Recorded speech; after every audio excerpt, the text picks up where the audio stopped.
with people out there. Okay, so let's go ahead and jump into the material. First things first, I know that it's a little bit different right now with what's taking place in the local markets. Every market is a little bit different right now.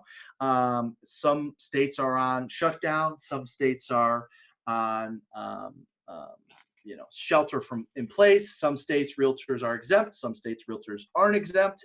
And I want to make sure that this is a leadership course. So I want to make sure that everyone on this course is coming across as the most optimistic, but at the same time sensitive to what's happening in the market. So it's important that while you're putting good information out there, you're also not scaring your people, you're not scaring your friends, you're not scaring your family about what could happen in the real estate industry.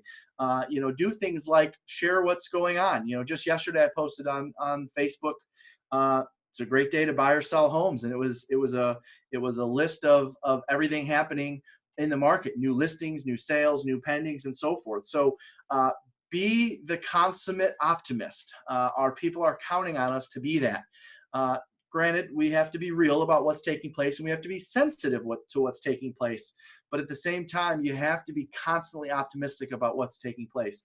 I was telling our staff, I'm probably more exhausted. In fact, hold on a second. This is bothering me. Sorry.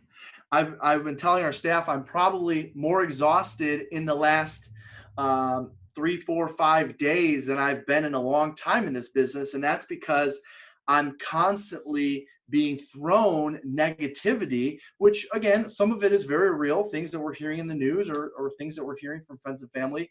And the reason why I'm exhausted is not because I'm sitting back and listening and feeding into it. It's because I'm challenging a lot of it, meaning I'm saying, imagine what it would be like if, or have you considered looking at it differently this way? Our job as leaders is to help people think differently, help people see a different side or a different perspective. So that takes a lot of energy. That takes a lot of work to do that. So now more than ever, especially for those of you that are in this program, you're leaders. Somebody looks up to you. I don't care whether you're a one-man operation or you're a broker of 500 agents. Someone is looking out to you and looking up to you for your guidance right now and your inspiration and your optimism. So be the consummate optimist right now. Okay. Couple quick things. Production is still happening depending on what state you're in. I know some of our agents aren't able to go out on appointments right now. So by the way, it's your job to help them understand what it means to do a virtual listing presentation or virtual buyer consultation. As silly as it sounds, I know a lot of people are saying, oh, just do things virtually. Oh, just do things virtually. It's our job to help them understand what that actually means. What does a virtual listing presentation look like? What does a virtual buyer consultation look like? It's our job to share that with them and to walk them through that. And I know this sounds silly because I know it hopefully is only around for 2-3 more weeks, maybe 4 more weeks. But we should be practicing and role-playing what the virtual presentation looks like. We should be practicing and role-playing what the virtual buyer consultation looks like. Why is this any different than going out and meeting someone? I'm wearing a suit today because I have a virtual listing presentation later. And of course, I wanted to get dressed up for all of you as well. But think about it.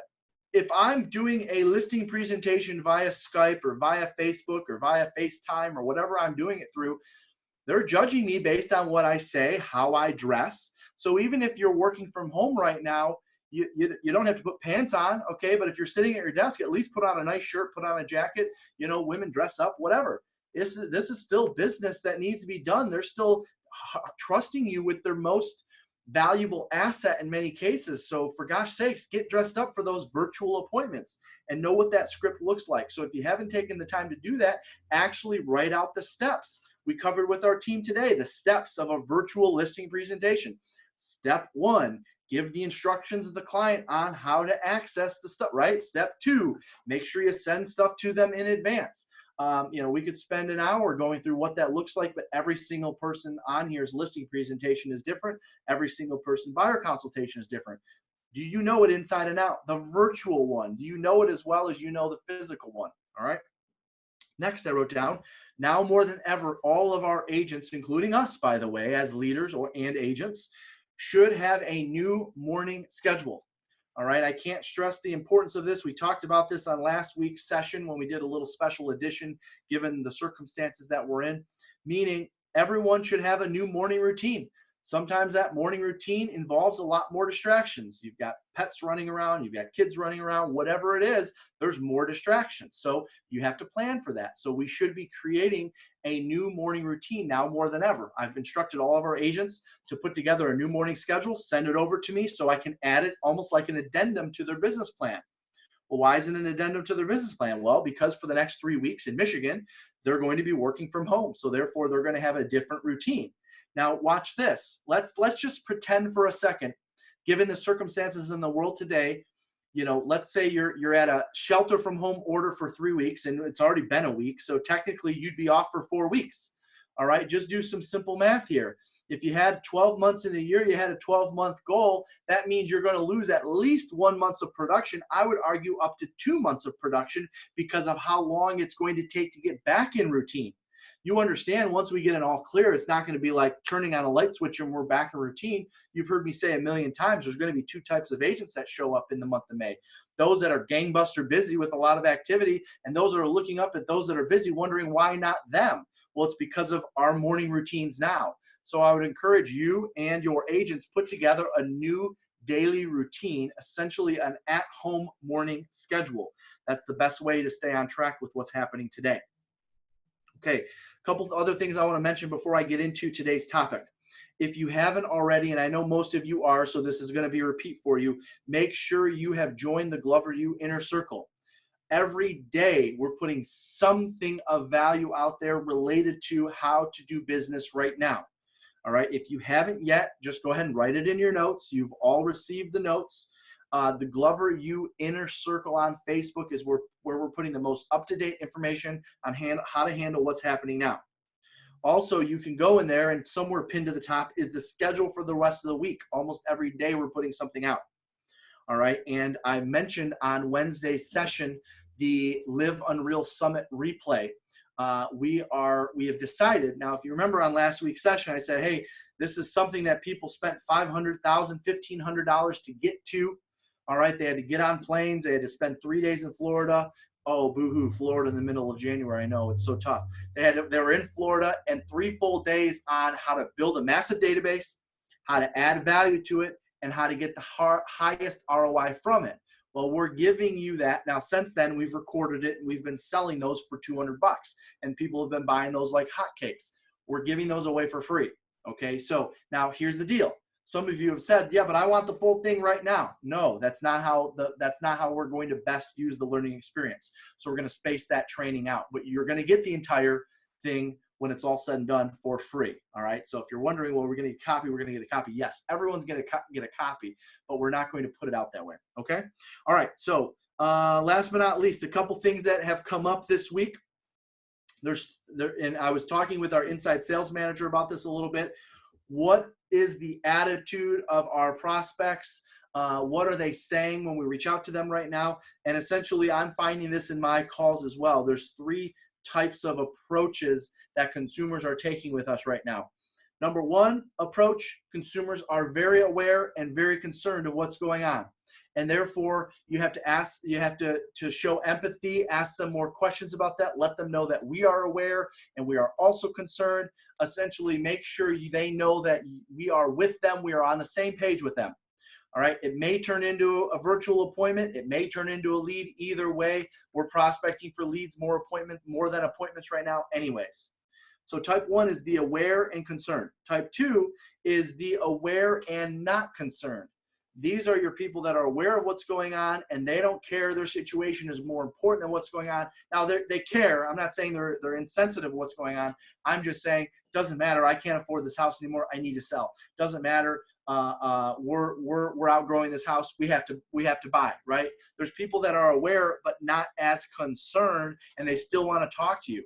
Don't hesitate to schedule a virtual appointment right now. And again, I know some states you're still allowed to go out and present. So go out and present. Be mindful about it. And then there's the third group that is aware but is shy to bring it up, meaning they're aware of what's going on but they don't know how you'll feel. You might judge them, right? So just be mindful. There's three types of consumers while we're talking to people right now. There's the aware and very concerned, probably going to be turning you off or saying that they'll follow up when this is all said and done. There's people that are aware and don't care. Those people want to do something regardless. They want to list regardless. They want to buy regardless. And then there's the people that are aware and are somewhat shy to bring it up. Regardless of those three, have empathy towards their situation right now and prospect today for a lead later unless there's an opportunity to close for an appointment. You should not be closing for appointments as proactively as you used to. You should be instead following up and prospecting for follow-ups. Okay, so let's get into today's topic, which I promised you would be value propositions. Again, we're at Re-Lead session 5. The topic is value propositions. So you should have a clean sheet of paper. Maybe you're taking notes on your laptop, or you have our Re-Lead workbook that we sent out in session 1. I'm going to walk you through the value proposition models, and then I'm going to talk to you about how we took bits and pieces of each to create our own. Okay, so let's talk about the value proposition models first. We covered these a little bit in session 1. I just breezed through them. I'm going to go a little bit deeper on these today, and then we're going to tell you, or I'm going to share with you, how our value proposition evolved, because we do have to get back to business to some degree. When this is all said and done, you're still going to have hopefully a business to go back to, a building to go back to, an office to go back to, an environment to go back to. And so therefore, the value proposition is more important than ever right now. Okay, so let's talk about the models first, and then I'll get into the value proposition, how we put it all together. First model I want to talk about is the traditional model. All right, so for those of you that have been doing this for a while, you know the traditional model because the traditional model's been around a long time. Okay, these are your traditional, offer a lot of value and in exchange for a low split, right? Back in the day, we saw this a lot in the 80s with Century 21, with Coldwell Banker, with Prudential Real Estate. We saw a very traditional offer a lot of value, make lives of agents easier, feed them leads, feed them and basic advertising, and in exchange for that, agents are on a 50-50 split, a 40-60 split, a 60-40 split. Okay, that is a very traditional model. Then we saw the high commission model show up. We saw this in the 90s, notably RE/MAX, where it's just pay us a fee and keep more of your commissions. Of course, in that model, there aren't very many services from the company. There's the basics, but that is more of what would be considered a high commission model, which actually evolved into somewhat of a, now I know we have brokers, agents, teams from all companies, so this is nothing against anybody, that turned into somewhat of a discount model. Now, I'm not saying that particular company that I mentioned is a discount brokerage by any means. Great brokerage, by the way, but there was discount spinoffs. Basically, there's people that said, well, if they can charge X amount and give little value, then we can charge even less and give even less value. All right, and that is a viable model that's out there. Now, of course, the downside is agents are on their own to figure everything out. Very common model that we see today in real estate teams and some brokerages, because by the way, which we've talked about in session 1, it's called Re-Lead, real estate leadership, right? So whether you're running a team, whether you're running a brokerage, whether you're running multiple offices, whether you're running yourself, whatever, it doesn't matter. Independent, franchise, none of this matters. All that matters is that we're leading people or intend to lead people at some point. Very common that we see today is the leads model, okay? I wrote down the leads model is easy to recruit to. It requires the lowest amount of leadership skills.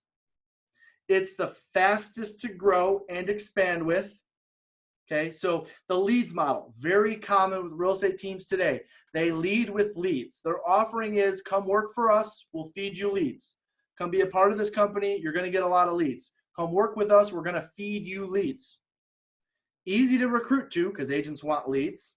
Requires the lowest amount of leadership skills because you don't have to have any. Your value isn't in your leadership, your value is in your leads. Fastest to grow, okay? Easy to grow something like that when you're giving something away. and also expand with. You can go into a new market, any market you want, and buy leads today. I wrote down the leads model, unfortunately, is very unstable. Positively could be wildly profitable or wildly unprofitable. The leads model is more susceptible to higher ups and lower lows. Lower turnover, but also lower quality agents. Why is the turnover not high in the leads model? The turnover isn't high in the leads model because you have something that they want. You're giving something that they want. And if they leave, they don't get that. Now, of course, you could argue, well, if they came for leads, they will leave for leads. They'll go find leads somewhere else. But the reality is you'll have lower turnover if you have a 100% leads model. I'm not saying that leads shouldn't be part of your value proposition. I'm going to talk about that in a minute. But the reality is you will have lower quality agents, right? Because you have usually agents that are not necessarily excited about generating business on their own. Okay, your top producers are more likely to leave a leads model because they don't want to be surrounded by agents that are just sitting and begging for leads. Less leaders will emerge out of this type of model, and it's harder to grow from within because all they know is what you've fed them, essentially. Top producers, again, have a challenge sticking around because they want to either A, go generate their own leads, or B, get paid a higher split because they are converting at a higher level. Well, the challenge with that is in the leads model, you're paying a lot for these leads. Paying a higher split does not end up being win-win. There's the heavy training and coaching model. The heavy training and coaching model. I think about my time when I was with Paul and Kathy Schweitzer. That was our model as a brokerage.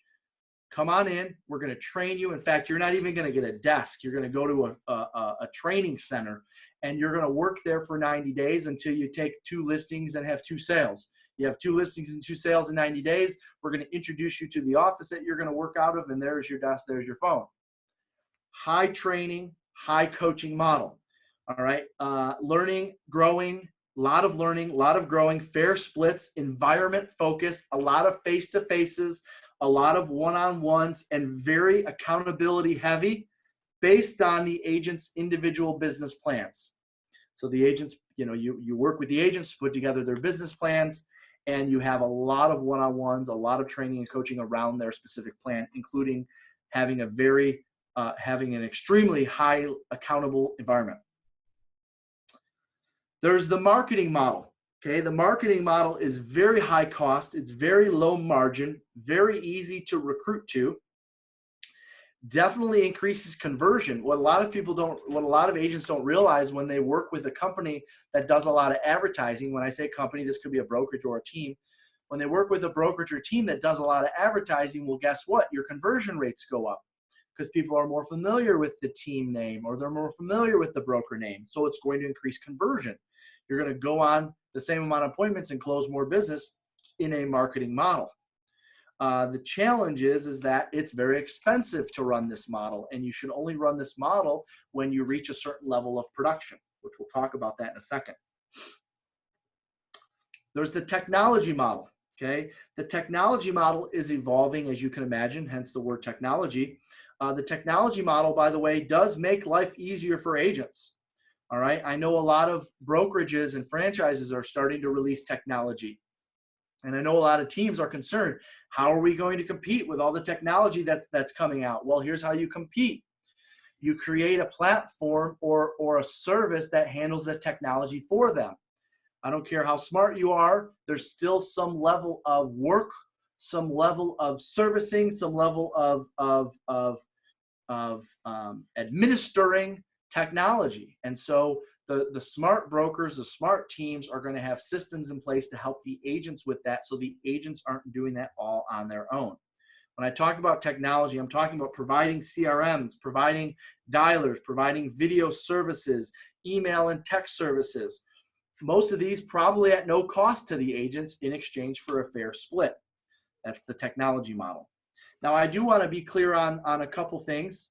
One more thing, sorry. Social media hype model. Believe it or not, that's actually a model. Okay, I call this the fake it until you make it model. By the way, these will get sniffed out in a market, especially like this. Nice thing about this model, it's low cost, it's high margin. The challenge is it takes a long time to build a business this way. It Takes a long time to build a business through social media and hype to where business is consistent. Now, it might look, now for those of you that are saying, yeah, but so-and-so is doing it, remember, that is part of the fake it until you make it method. So it looks like they're productive, or it's always going to look like they're more productive than they really are. This is a very unstable way to build a business, especially in tough times. However, it is low cost and high margin if you can figure it out. It just happens to be unstable and generally will get sniffed out at some point. Finally, I wrote down, because everyone is probably waiting to hear this, well, what about the virtual cloud model? Okay, here's my opinion on that. The virtual cloud model is actually not a model, it's a method. Okay, so you hear everyone saying, well, everyone's going virtual, everyone's going virtual, everyone's going cloud. Well, that company lives in the cloud. It doesn't matter. It's a method of performing the value proposition, right? Your value proposition is how you add value and what you charge for that. The cloud model has nothing to do with the value proposition. It's just how the value proposition is administered. All right, so let me talk about how let me share with you how our value propositions evolved throughout the years. 2007 to 2009 for our company, the value proposition was this. Ready? Follow my example. That was it. Just do as I do. I'm going to show up every day. I'm going to go to work. Just follow what I do. That was from 2007 to 2009. Once we realized we had something, it was from 2009 to about 2012. The model was, let me train you on what I just accomplished, right? Because as we talked about in sessions, or if you did any research on me, you guys know I was selling 100 homes a year by the time I hit 2008. 2007, I think 40 some homes, 2008, over 100, 2009, 150. So once I saw a pattern, I could document that, and then it become, all right, let me train you on what I did. We were teaching agents how to fish, basically teaching them how to do what I just did. Then by 2012, the model evolved to, because we had some good revenue coming in, the model evolved to, it was training and buyer leads. All right, the model evolved to training and buyer leads. So then what happened there? Well, we had revenue coming in so we could provide buyer leads. And for those of you that were in the industry 2010 through 2012, you know that there was a lot of buyer leads to go around because not many agents were buying them yet. 2014, our model turned to marketing and operations. We put a lot of value into marketing. We spent a ton of money on marketing. We spent a lot of time and money on operations. What did we see? Well, in the first couple years, we saw a good, healthy improvement in our overall production. We saw our profit margins drop a little bit. However, when you're investing in marketing, you're going to see that happen. You're going to see the profit percentages decrease. However, as long as the pie gets bigger, the actual net dollar number should increase. I'll never forget, we had to have a very scary meeting at the end, I think it was the end of 2013 going into 2014, where we had to announce to the agents, hey guys, we're about to enter into a high level marketing model. In order to do that, we're going to have to adjust the splits down. All right, almost everyone stayed with us except for one or two. And we lost our top producer during that time, by the way. Our number one producer left us. They wanted to be grandfathered in. I wouldn't do that. I didn't think that was fair to the others. And so that person left us. Well, what was interesting, what I was trying to show everyone was, if we get the pie bigger, we can make this pie bigger. I think our GCI at the time was 3.5 million. I believe that we could have a plan to get the GCI, the gross commission income, to 5 million. And even if everyone's splits came down, right? I mean, we're not talking like the splits were cut in half. I mean, I'm saying agents were going from a 70% split to a 60% split, or a 60 to a 50. I mean, they were coming down, but not like being cut in half.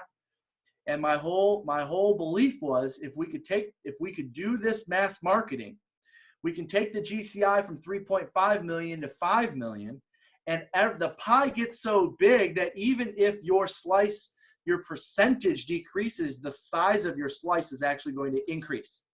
And wouldn't you know it, that year we hit 4.983 million in GCI, and every single person in the company netted more income.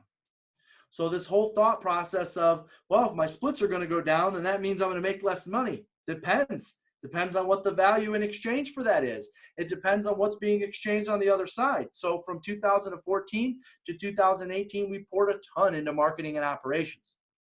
In 2016 and 17, we went a little crazy with it and put too much. In fact, for a couple of years, we lost money. We blew through $1 million in income in 2 years. I almost washed out my entire savings account because we doubled down on marketing and ended up in the red. Well, what happens if you end up in the red? You've got to make some drastic changes. So we had to do that in 2018, and we decided to shift our focus on the customer experience and how to get more value from our database, how to provide value, and how to get more out of it. So I wrote down from 2018 to 2020 to the beginning of this year, our focus was database and teaching our agents how to fish again. Notice we were still teaching them how to fish, but the reality is because there was so much marketing, because there were so many leads, they got away from it. Well, we had to go back to teaching them how to fish, and we had to focus on database because that is a higher ROI. That's how you keep the doors open. 2020 and beyond, this year and beyond, now we're teaching our agents showing them how to brand themselves, teaching them leverage, and most importantly, I wrote down teaching them how to live an unreal life, what to do with the extra time or what to do with the extra income that they've earned by being with us. So in a nutshell, I wrote down, here's how you could sum up the JGA model, or what we would consider now the Glover U model. It's sales skills based, marketing enhanced, with coaching and accountability as the foundation. It's sales skills based, enhanced through marketing, with coaching and accountability as the foundation. A focus on agent net profitability, through fair commission splits. A la carte options available. For instance, showing agents additional administrative support, a la carte options available if the agents want to pay for them. A mission to have agents living a life of balance. High recognition to associates internally and in the community. High energy and production-based environment. We believe our agents are salespeople, so the highest and best use is to keep them involved in sales. That is the highest return on their time. A focus on per person productivity. We're very clear on our value proposition to our agents and to our consumers. By the way, when you ask me, what is your value proposition? It's in this order: training and coaching, structure, accountability, operations and marketing, support and leads. Leads are last. That's the last item on our value proposition. Will you get leads? Of course you will. Will we feed you? Absolutely we will. But are we more interested in helping you build a big business? That's our goal. Agents building their own brands within a known brand. One-on-one coaching. And I wrote down learning, growing, making money, and having fun. If you can figure that piece out, if agents are learning, growing, making money, and having fun, there's no reason for them to look elsewhere. That is our value proposition in a nutshell. What I want to finish with is a couple things. Number one, make sure once you have your value proposition down, make sure you know how to present it. Make sure it's put together in a nice glossy book. Make sure it's put together in something that you could send out. Presenting your value proposition and being able to articulate it is key. All right, next week. Okay, last but not least, be sure to use the Glover U and Relead hashtags. We're going to continue giving stuff away. All right, thank you. Congratulations, Mary Jo, on your winnings. So keep using those. We're going to keep giving stuff away. Next week, we are getting into improving per person productivity and developing your training program. So next week's Relead subject, Wednesday, 11:30 Eastern Standard Time. What else do you have to do right now? Kidding. Per person productivity and developing your training program takes place next Wednesday. Stay strong, stay healthy, stay supportive. Most importantly, stay positive. We'll see you guys later. Thanks for joining me.